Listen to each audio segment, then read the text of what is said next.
What's up, viewers? Jocko Lantern here for the start of another Let's Play. Let's play Metal Storm! An incredibly underrated, underappreciated, undernoticed game by Irem, made in 1990 for the Nintendo Entertainment System. In traditional Irem form, you have one hit before you die, just like R-Type. Only that's translated now into a sci-fi Gundam-esque platformer. The real claim to fame is that, the gravity switch. I can change gravity by pressing up and A, down and A. Very cool little innovation there. Enemies like this are not affected since they're rooted to the ground, or to the platform. The two items I just got right there are this gravity fireball. Comes into contact with enemies, kills them. The other one I got was basically a shield that protects me for a hit, so I can take 2 hits now instead of just 1. And believe me, when I replay this game on hard mode, I'm gonna need that. And more, but it won't give me more. So this is a pretty short game. It'll probably take me about 3 videos to play through it the first time around. So we're going to replay it again after that on, I'm guessing, what the programmers had intended for the player to play it on, which is called Expert Mode or something like that. It's really, really hard. Boss time! Bosses in this game are very cool. This guy shoots you a few times. His weak points are exposed in various parts of his body. Jump up and hit him like that. And with that P power-up I got, that's Power Shot, and you can see the arc of my shot is a lot bigger, and the actual force behind it's a lot more powerful. Points! Points are useless in this game. The points make about as much sense as they do on Whose Line, or the original Mega Man, that too. Points are useless. Bonus points? Yay for useless bonus points. There's more useless bonus points right there. This place actually loops vertically. I'll give you a better example of that in the or I can give you an example of it right here.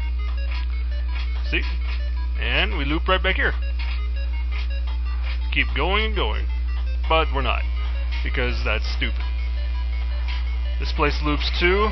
Gets a little confusing actually. Yeah, the Happy Video Game Nerd actually did a little retrospective on this game because he felt that it was, like as I do, that it's very underappreciated, it's undernoticed. Oh, there's my one free hit from that item. And it is. It's a really great game that I played through dozens of times as a kid. I thought everyone knew about this game. But nowadays, it's one of the NES games you really don't hear about. It's got to be amongst the top 10. Top 10 least talked about and underappreciated NES games. What else is in that list? You be the judge. I've got a few games I can think of, but I'll let you formulate your own list. But this should be in there. This is a great game. Don't get too close to this boss. He's not too difficult on this difficulty. He becomes much more problematic on hard mode. He's a tough bugger on hard mode, but not so much there. So, color scheme in this game, very nice. Pretty subdued for the most part, but good. It features one of my favorite development techniques of video games, parallax scrolling, which in the NES case was quasi-parallax scrolling, not real parallax scrolling.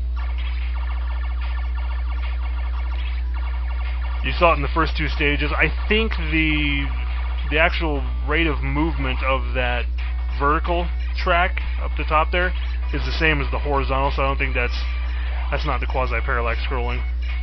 Which they actually had to achieve on the NES by animating the actual background frames at a different rate than the foreground. So I had another one. Phew. Good news.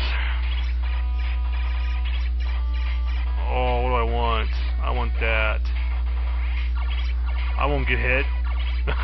Yeah, right. Fire crab! Force field crab of death. Death. The main character kind of reminds me of an altered looking Gundam. Sort of. Aw, Gundam Wing is such a good show. Gundam Seed? No, not so much. I think Gundam Wing's the only good show in the entire, series of that show. I really can't stand any of the other shows.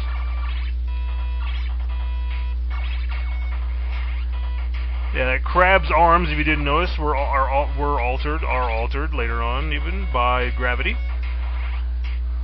Gravity is going upwards, so you're on the roof, his arms will be open. If it's down, oh, that was dumb. I meant to jump, not do a gravity switch. Oops, let's not do that again.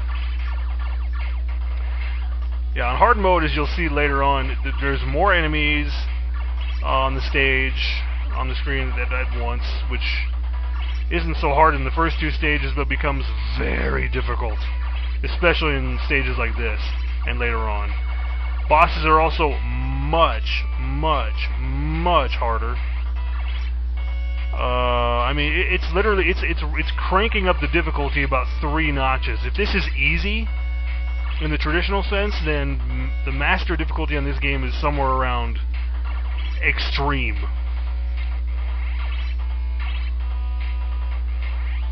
It literally becomes abusively difficult. But that's how we're going to do it. Because I love this game. And I beat it on both difficulties dozens of times as a kid.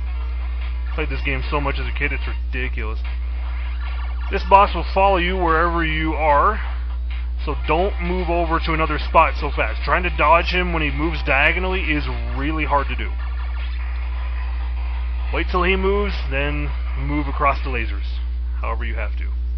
Run, don't jump, gravity switch, and just fall down. More useless points! Yay! Alright, cool. Well, that's enough for this video. Next time, an enclosed little temple with pillars and a forced scroll stage. This level's pretty fun. Not on hard mode. This level is actually my most hated level on hard mode. You'll see that later, though. Until then, see you next time on Heavy Metal Storm.